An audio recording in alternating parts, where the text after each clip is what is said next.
جی دوستو السلام علیکم۔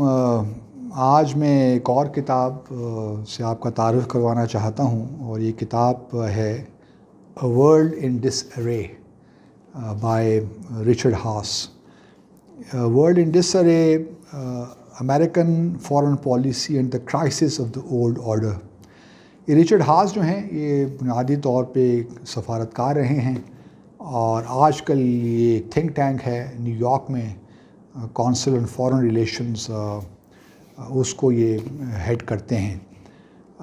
بہت سی تقریباً 12 کتابیں انہوں نے لکھی ہیں، اور یہ بھی ان کی ایک بہت اچھی کتاب، ساری کتابیں ان کی اچھی ہیں لیکن یہ بھی بہت اچھی کتاب ہے جو 2017 میں شائع ہوئی۔ بنیادی طور پہ جو ہے اس کتاب کے 3 حصے ہیں۔ پہلا حصہ جو ہے وہ انٹرنیشنل ریلیشنز کی تاریخ جو ہے اس کو کیپچر کرتا ہے، ٹریٹی آف ویسٹفیلیا 1648 سے آنورڈز، جب نیشن اسٹیٹ کا معرض وجود میں آئیں۔ اور اس کے بعد پھر جو دوسرا پارٹ ہے وہ جو پہلا پارٹ ہے وہ کولڈ وار تک رہتا ہے، اس کو کور کرتے ہیں۔ اور پھر جو سیکنڈ پارٹ ہے وہ کولڈ وار سے پھر آگے 25-30 سال کا جو عرصہ گزرا وہ کس طرح رہا۔ اور پھر جو تیسرا پارٹ ہے وہ ہے بنیادی طور پہ پرسکرپٹیو ہے کہ ہمیں آئندہ کیا کرنا چاہیے، جو چیلنجز اس وقت دنیا کو درپیش ہے۔ بنیادی طور پہ رچرڈ ہاس جو ہیں وہ یہ کہنا چاہتے ہیں کہ گلوبلائزیشن ہوئی، اور پہلے تو کولڈ وار کا زمانہ تھا، اس میں بڑے واضح تھیں، الائنسز بہت واضح تھے، اور اس کے بعد کولڈ وار کے بعد پھر گلوبلائزیشن کا زمانہ آیا۔ لیکن گلوبلائزیشن میں ہم نے دیکھا کہ جہاں انٹیگریشن ہو رہی ہے وہاں فریگمنٹیشن بھی ہو رہی ہے۔ اگر گلوبلائزیشن سے ایک گلوبل ولیج بن رہا ہے، دنیا شرنک ہو رہی ہے، تو وہاں ڈس انٹیگریشن بھی ہمیں بہت نظر آئی۔ مثال کے طور پر وہ کہتے ہیں، آپ بریگزٹ کو دیکھ لیجئے، یورپین یونین جو کہ ایک بڑا ایک قسم کا ماڈل پروجیکٹ تھا، وہ بھی خراب ہوا ایک حوالے سے، چونکہ جو بریگزٹ کے ہونے سے۔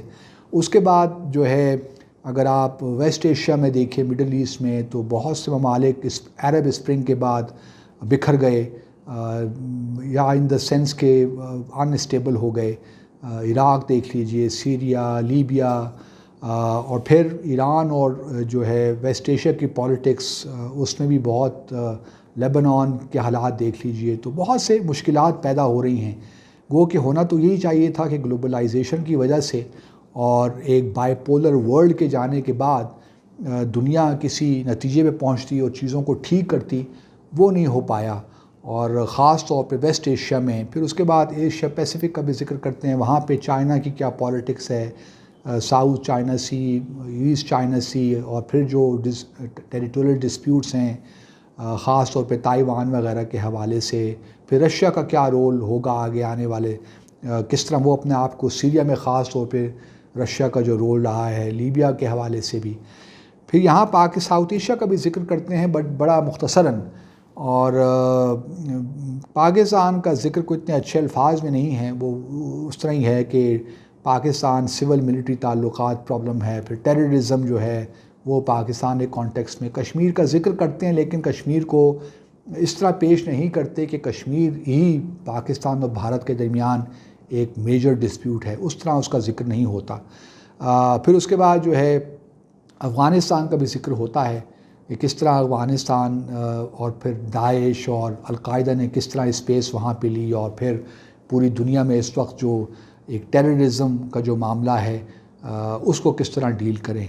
اور پھر جو آخری پارٹ ہے اس میں پرسکرپٹیو ہے کہ کس طرح ہمیں معاملات کو آگے لے کر جانا چاہیے۔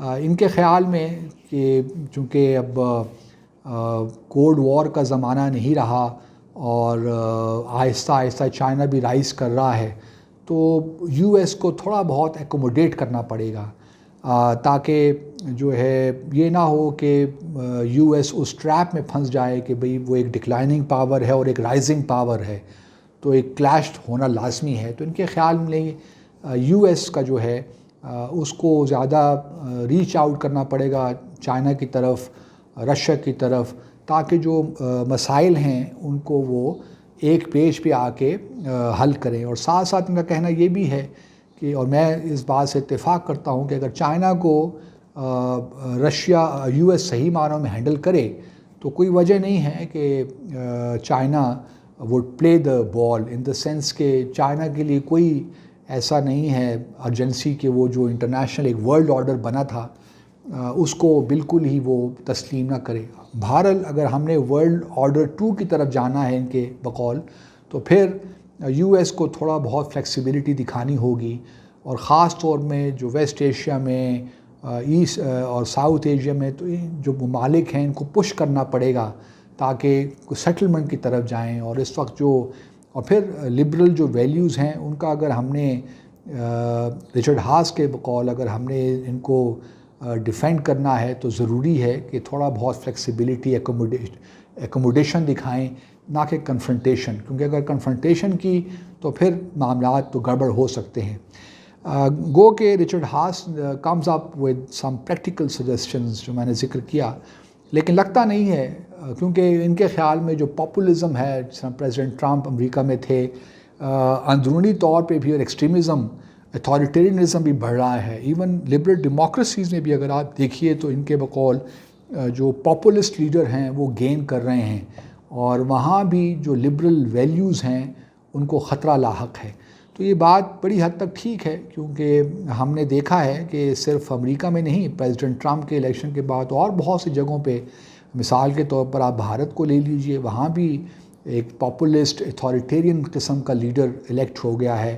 پھر آپ ہنگری میں لے لیجئے، اس کے بعد اب فرانس میں الیکشنز ہونے جا رہے ہیں، اس سے بھی بہت ٹف ٹائم ملنے والا ہے صدر میکرون کو رائٹ ونگ کی طرف سے.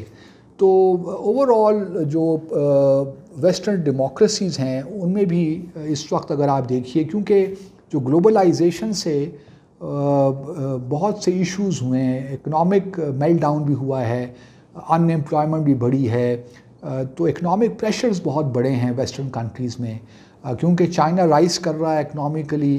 تو یہاں ویسٹرن کنٹریز میں پھر پاپولیشن، ایجنگ پاپولیشن بھی ہے، اس طرح وہ یوتھفل پاپولیشن نہیں ہے جو کہ ایسٹ ہوتا ہے، جو ہمارے ملک میں بھی اللہ تعالیٰ کا بڑا شکر ہے اگر ہم نے اس کو صحیح استعمال کیا تو.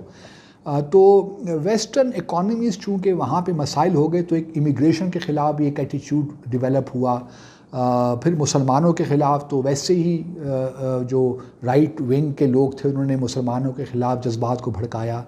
تو رچرڈ ہاس کا کہنا یہی ہے کہ کیونکہ ویسٹرن اکانومیز بھی اس طرح پرفارم نہیں کر پائیں، اس کی وجہ سے ایک اینٹی جو ہے گلوبلائزیشن جو فیلنگز تھیں وہ بڑھیں ویسٹرن دنیا میں بھی. لیکن ان کا کہنا یہی ہے کہ اس کی طرف زیادہ توجہ نہ دیں. اگر ہم نے لانگ ٹرم پراسپیرٹی دیکھنی ہے دنیا کی، کلائمیٹ چینج کے ایشوز ہیں، سائبر اسپیس سیکیورٹی کے مسائل ہیں، اور پھر ٹیررزم، ایکسٹریمزم کے ایشوز ہیں، تو ان کے بقول یہ ہے کہ چیزوں کو ہمیں فلیکسیبلٹی شو کرتے ہوئے آگے بڑھنا چاہیے. اور اگر یو ایس نے اپنی سپریمیسی مینٹین کرنی ہے، ریٹین کرنی ہے، تو اس کے لیے ضروری ہے کہ وہ چائنا کے ساتھ مل کے کام کرے، کنفرنٹیشنل موڈ میں نہ جائے. تو دس از این انٹرسٹنگ بک، اور یہ اسلام آباد میں اویلیبل ہے. آپ کو اگر موقع ملے تو ضرور اس کو پڑھیے گا. بڑی اچھی اس میں انٹیلیجنٹلی کور کیا ہے بہت سی چیزوں کو. لیکن معاملہ صرف یہی ہے، صرف ایک جو کمپلین بنتی ہے وہ یہی ہے کہ ہمارے ریجن کو، ساؤتھ ایشیا کو کوئی صحیح کوریج نہیں دی. زیادہ فوکس ان کا مڈل ایسٹ میں اور ایشیا پیسیفک میں رہا.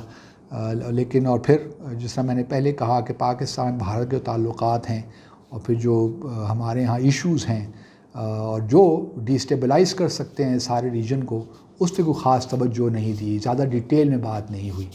تو یہ ایک امپورٹنٹ ایک کمی ہے میرے حساب سے اس بک میں. But it's an interesting book overall. Thank you very much.